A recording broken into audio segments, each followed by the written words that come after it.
Hi everyone. Today we're going to explain how our immune system, along with other body systems, protect the body from pathogens. We will be looking at episode 2 of Cells at Work titled Scrape Wound. In this episode, a scrape wound creates an entry point for harmful bacteria to invade the body. Immediately, various cells and the systems in the body respond to this threat. Firstly, the skin acts as the first line of defense. When it's breached, bacteria enter the body, triggering an immune response.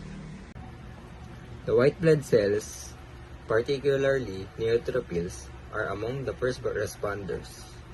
They rush to the site of the wound to engulf and destroy the invading bacteria. The platelets play a crucial role in stopping the bleeding. They aggregate at the wound site to form a clot, which not only prevents further blood loss but also acts as a barrier to keep more pathogens out. Throughout the episode, we also see macrophages in action. These cells not only consume bacteria, but also clean up debris and dead cells, helping to prevent infection and promote healing.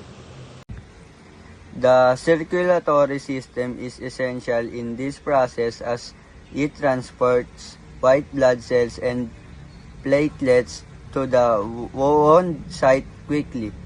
The nervous system helps by signaling pain and inflammation, which not only alerts the person to the injury but also helps to mobilize an immune response.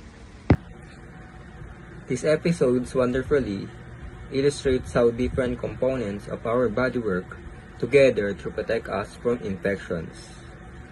The immune system is our body's army, always ready to defend against invaders. To recap, in episode 2 Scrape Wound, we saw how simple scrape can trigger a complex and coordinated response from the immune system and other body systems to protect the body from bacterial infection.